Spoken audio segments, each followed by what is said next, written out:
નવી નવી રેસીપીઓ જોવા માટે મારી ચેનલ હર્ષા કુકિંગ ગુજરાતીને સબસ્ક્રાઇબ કરો અને લાઈક પણ આપો. એક વખત આ ચટણી બનાવીને ખાશો ને તો વારંવાર તમને આ ચટણી બનાવીને ખાવાનું મન થશે. અને જ્યારે ઉત્તપમ, ઇડલી, ઢોસા, મેંદુવડા કે ઇવન રોટલી, ભાખરી, પૂરી, પરોઠા બનાવશો ને તો તેની સાથે પણ ખાવાની મજા પડી જાય તેવી આ ચટણી તૈયાર થાય છે. તો ચાલો બનાવવાનું શરૂ કરીએ આજની રેસીપી દૂધીની ચટણી. દૂધીની ચટણી બનાવવા માટે અહીં મેં 200 ગ્રામ દૂધી લીધી છે. તેની છાલ ઉતારી લીધી છે અને છાલ ઉતારી અને તેના પીસ કરી લીધા છે. ચટણી બનાવવા માટે પહેલાં આપણે દૂધીના જે પીસીસ કરેલા છે તેને ફ્રાય કરી લઈએ. તેના માટે મેં 1 ટેબલસ્પૂન તેલ મૂકેલું છે અને તેની અંદર આપણે દૂધીના પીસીસ ઉમેરી દઈએ અને તેને આપણે સાંતળી લઈએ. ઉપર નીચે કરતા જઈએ અને કલર ચેન્જ થાય ને ત્યાં સુધી આપણે દૂધીના પીસીસને સાંતળશું. એટલે દૂધીની કચાશ પણ જતી રહેશે અને આ ચટણી સ્વાદમાં ટેસ્ટફુલ બનશે. આ રીતે આપણે ચલાવી લઈએ. વિડીયો જોયા પછી જો તમને વિડીયો સારો લાગે ને તો આ વિડીયોને વધુને વધુ શેર કરી દેજો, લાઇક કરજો, કોમેન્ટ કરજો. અને જો તમે ચેનલ પર પહેલી વાર આવ્યા હો તો ચેનલને સબસ્ક્રાઈબ કરી બેલ આઇકોન પ્રેસ કરી દેજો. એટલે જ્યારે હું નવા વિડીયો અપલોડ કરું ને ત્યારે પહેલું નોટિફિકેશન તમને મળી જાય. 2 મિનિટમાં આપણી દૂધી એકદમ સરસ એવી ફ્રાય થઈ ગઈ છે અને તેમાંથી તેલ પણ છૂટું પડી ગયું છે. અને હવે આ દૂધીને આપણે ઠંડી થવા માટે બીજા વાસણમાં ટ્રાન્સફર કરી લઈએ અને ચટણી માટેની આગળની પ્રોસેસ કરીએ. પેનમાં 1 ચમચી તેલ મૂકેલું છે અને તેલને આપણે ગરમ થવા દઈએ.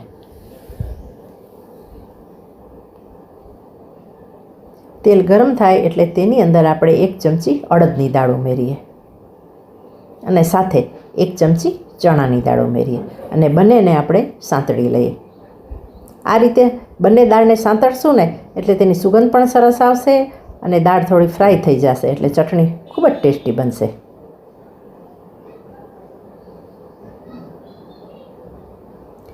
જેવી દાળ ફ્રાય થઈ જાય ને એટલે તેની અંદર આપણે મીઠા લીમડાના પાન ઉમેરીએ. 5 થી 6 લસણની કળી,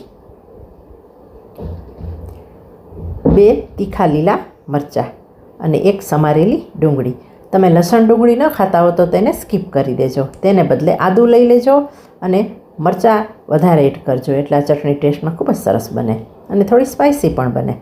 આ રીતે આપણે ફેરવતા જઈએ અને લસણ ડુંગળીને પણ આપણે સાંતળી લઈએ અને હવે તેની અંદર આપણે 1 સૂકું લાલ મરચું ઉમેરીએ અને લાલ મરચાંને પણ બધા મસાલા સાથે સરસ સાંતળી લઈએ.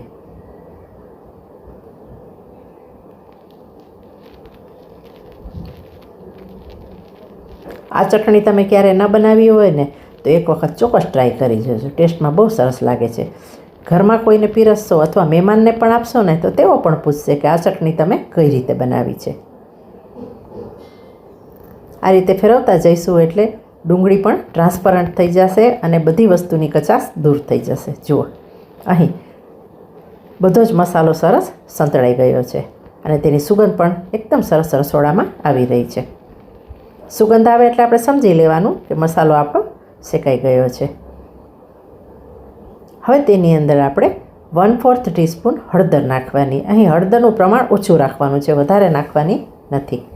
અને ત્યાર પછી દાળ કરતાં ડબલ 1 ચમચી દાળ લીધી હતી તો તેના કરતાં વધારે એટલે કે 2 ચમચી આપણે સફેદ તલ ઉમેરી દઈશું અને હવે આપણે ગેસને બંધ કરી અને ચલાવી લેશું. અને અહીં પેન ગરમ છે એટલે તલ પણ સરસ સંતળાઈ જશે. મસાલો અને દૂધી ઠંડી થઈ ગઈ છે. હવે લઈશું મિક્સર જાર અને તેની અંદર આપણે સૌથી પહેલાં આ જે ફ્રાય કરેલો મસાલો છે તેને મિક્સર જારમાં એડ કરી અને પીસી લઈએ. બધો જ મસાલો આપણે એડ કરી દઈએ. અહીં પાણીનો બિલકુલ ઉપયોગ કરવાનો નથી.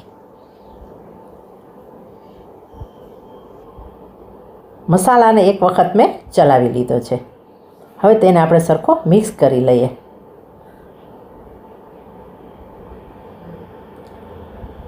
અને હવે તેની અંદર આપણે સાંતળેલી દૂધી ઉમેરી દઈએ.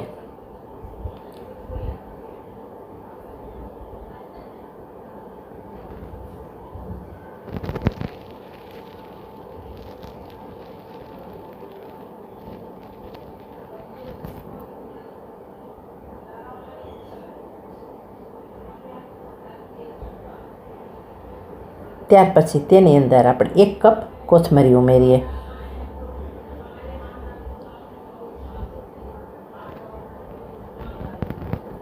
અડધા લીંબુનો રસ,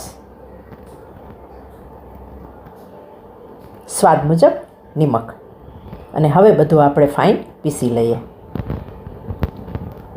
અહીં ચટણી સરસ પીસાઈ ગઈ છે, જોઈ શકાય છે. દેખાવ કેટલો સુંદર છે. જેવો દેખાવ સુંદર છે ને તેવો જ આ ચટણીનો ટેસ્ટ પણ ખૂબ સરસ છે.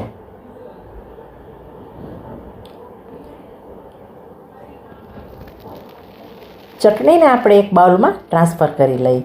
અહીં વિડીયો આગળ જોતા રહેજો, હજુ ચટણી પૂરી થઈ નથી, આગળની પ્રોસેસ બાકી છે. બધી ચટણીને આપણે બાઉલમાં લઈ લઈએ. જો કેટલી સુંદર ચટણી આપણી રેડી થઈ છે. જોતાં જ ખાવાનું મન થઈ જાય તેવી ટેસ્ટફુલ અને મજેદાર.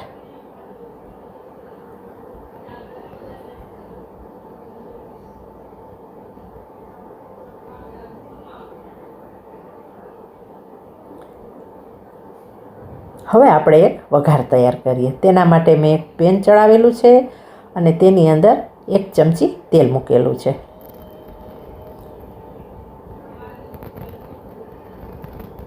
તેલ ગરમ થાય એટલે તેની અંદર આપણે 1/2 ટીસ્પૂન રાઈ અને 1/2 ટીસ્પૂન જીરું ઉમેરીએ. 1/4 ટીસ્પૂન હિંગ, 1 સૂકું લાલ મરચું અને 2 થી 3 મીઠા લીમડાના પાન ઉમેરીએ. અને ત્યાર પછી થોડા સફેદ તલ પણ ઉમેરી દઈએ. વઘાર આપણો તૈયાર થઈ ગયો છે. તૈયાર થયેલા વઘારને આપણે ચટણી ઉપર રેડી દઈએ.